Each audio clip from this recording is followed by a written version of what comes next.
Estamos lançando oficialmente agora o curso Sociedade do Anel, uma jornada comentada. Aí o curso, galera. Todas as aulas estão aí. Você vai poder ler capítulo a capítulo, ouvir. A gente quer muito que todo mundo participe, que todo mundo entre, tá? Não fica de fora, não perde. Do assunto de paternidade e de autoridade, né?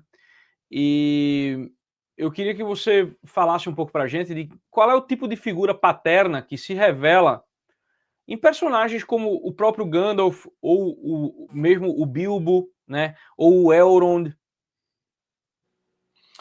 Olha, eu vejo uma figura paterna no Gandalf, parece bastante óbvia, né? Aquela figura de sabedoria, de disposição para o sacrifício, de prudência, né? Porque muitas vezes ele é extremamente violento,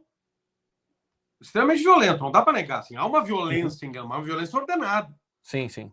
Né? Violência em si não é problema. Eu tenho que combater o mal com abundância de bem, mas às vezes a abundância de bem é um fuzil carregado, né?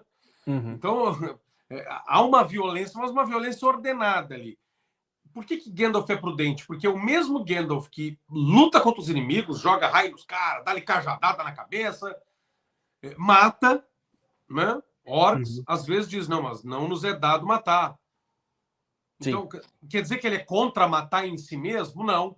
Ele sabe que uma coisa é a morte como defesa de si ou de outrem, e outra coisa é a morte motivada por uma vingança infantil, né, movida pelas paixões. Então ele é prudente. Tanto que ele é tão prudente que ele não se atrasa, né? Um mago chega no tempo certo. Só que ele fala isso, né? Mas o Gandalf... isso é uma coisa interessante, né? O Gandalf cinzento, ele se atrasa, porque as coisas acontecem com ele, né? Ele falou aquilo e ele terminou pagando com a língua, né? Porque... Mas ele mostra também que ele não tem o controle de tudo, né? Ele exatamente. A humanidade nesse sentido. Exatamente. Agora, quando ele... É muito interessante, porque quando ele passa por aquele momento, né, que ele confronta o Balrog, e que ele cai nas sombras com o Balrog e vai até o fim, até derrotá-lo, né? E ele perece no caminho, e é dado a ele voltar como Gandalf o Branco. É muito interessante ver a mudança que tem, porque o Gandalf cinzento, ele ainda hesita, né? Ele tem que pensar, ele tem que usar os cheques de inteligência, né, ele tem que consultar o Conselho Branco, né? Ele tem que ficar parado nas portas de Moria, pensando no que é, até ele descobrir uma charada e tal. E o Gandalf branco, ele volta... interessante que ele volta, de certa forma, glorificado, né? É o corpo glorioso dos ressuscitados. Exato. Ele volta até... Eles têm uma dificuldade de reconhecer ele logo no início. Né, tem um quê de escatologia nisso, né? Sim, não, totalmente. E ele volta realmente alinhado completamente com a providência, porque anteriormente ele confia na providência, né? Por isso que ele tem esse ato de fé, mas quando ele volta como o branco, ele já vive essa fé de uma maneira mais perfeita, é como se a própria... Parece que ele não tem mais fé, parece que ali ele tem visão. Antes ele tem fé, que é ver aquilo que a gente não vê. Né? Depois parece que ele tem visão, ele não tem mais fé, ele tem a visão. Ele está plenamente... Aquilo está plenamente claro na frente dele.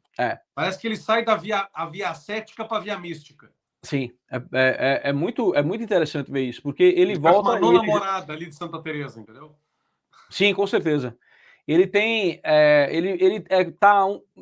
o Gandalf cinzento, ele termina se abandonando à providência, né, quando ele cai no abismo com o Balrog, é quase uma coisa de noite escura da alma, assim, né? Mas ele emerge daquilo... Que é o que antecede as últimas moradas, inclusive. Né? Mas ele volta ali como o branco, de fato, já com a providência, né? Ele se abandonou a providência e agora ele está em sintonia, de fato, com a providência. Por isso que, na versão estendida, aquela coisa dele ter um confronto com o rei bruxo de Angmar e ele quebrar o cajado, aquilo ali é palhaçada do Peter Jackson, né? Coisa de quem não entendeu, né? Exato. Não é algo que condiz com o Gandalf o branco, né? Mas tem outras figuras paternas interessantes ali. O próprio Aragorn, para mim, é uma figura paterna. Mesmo não tendo filhos ali, né? ele tem a nobreza do dever que, ainda que hesitante em assumir o posto de rei, ele não faz isso por medo, por covardia, mas por rechaçar a ambição. E tanto que quando ele está disfarçado de andarilho, ele não perde a sua nobreza pelos seus trejeitos, né? E ele está ali cumprindo uma missão. Ele está sempre cumprindo uma missão. Mesmo que ele não seja o rei naquele momento, ele também não é simplesmente um andarilho, um pedichão, um pedinte, não. Ele é alguém que está defendendo. Sim. Ele está defendendo as terras, né? E quando ele aceita o trono, não é que ele é convencido, tá bem, eu vou ser, não. Ele entende que é responsabilidade, coisa que ele não assumiu antes por humildade, né? Ele vive a realeza, que é uma expressão da paternidade, né? O rei é o pai do povo, não no sentido populista, como alguns presidentes gostam de ser, mas realmente por ser rei do povo, porque ele descende de uma casa que um dia sacrificou por aquele povo e foi aclamado. Os reis, depois de tantas gerações, podem não ser aclamados, mas um dia o primeiro rei de um povo foi para criar aquela casa, né? Então, ele vive a realidade da realeza, que é uma expressão da paternidade do povo, como um serviço e não como um privilégio.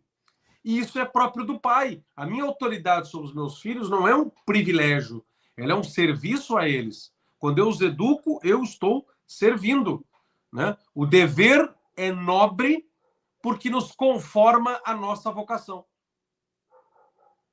Perfeitamente, perfeitamente. No caso de Aragorn, isso é muito claro mesmo, né? Porque ele deixa que as próprias ações dele denunciem que ele é o rei, né? E ele é um homem todo autodominado, já viram? Mesmo quando ele tem conflitos, ele não expressa. Por quê? Porque os outros, como aquilo, os outros têm o direito a não perderem a esperança por ver ele desesperado. Sim. Tanto é verdade que Legolas meio que se desespera na Batalha do Abismo de Helm e vê que, na verdade, a razão estava com Aragorn, que manteve a postura. Sim. Ali o filme mostra essa cena, né? Sim, é no filme mostra. Quando e aí ele pede desculpas, o Legolas, né? Tem uma parte. Não, o Legolas pede desculpa, né, dizendo, eu me desesperei. Isso. Exato. Na Batalha dos Campos de Pelennor, ele tem aquele momento que eles vencem finalmente, e ele poderia muito bem entrar na cidade como o rei triunfante, venci o inimigo e tal. E ainda assim, ele escolhe não fazer isso, ele escolhe não entrar e se declarar. Ele acampa do lado de fora da cidade, e ele vai dar uma última prova, que é a cura. Porque tem isso mesmo, que é o poder real, né? O poder de curar.